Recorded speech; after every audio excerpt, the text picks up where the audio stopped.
tầm những hết những âu lâu thường này, chỉ còn em người sau cùng. Anh ta đi đến đâu cũng được.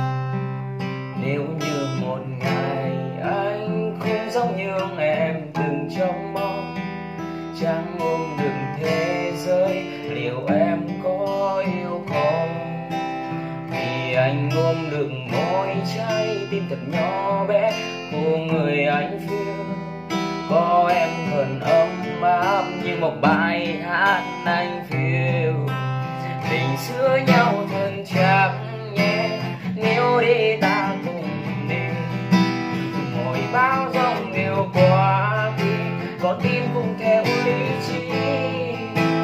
Giờ gió đông lạnh giá lắm, cứ yên tâm còn anh và nắng vàng cùng rơi ấm để em cảm thấy yêu thương nhiều hơn. Vì cô em là yêu anh, có mưa giông thì để anh lo, chẳng hứa xưa được mấy đêm nhưng bình yên khi bên em.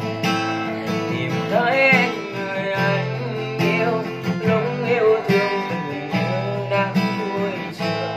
Từ đây anh sẽ là cuộc sống tốt hơn bao nhiêu.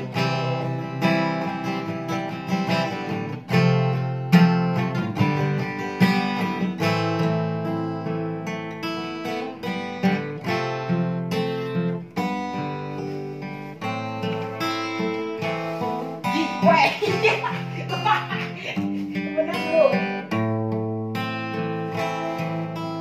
Hôm nay em nói em cần đôi tay, ôm lấy em và giọt em đêm em dồn điêu ra ngàn mây.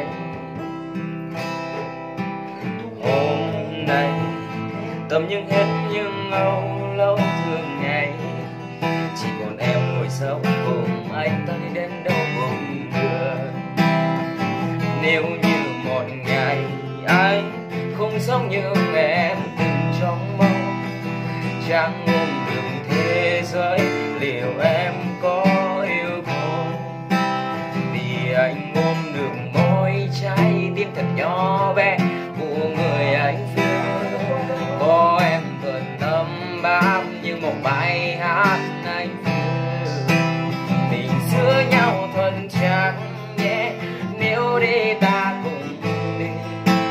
Mỗi bao giông đều qua đi, con tim cũng theo lý trí.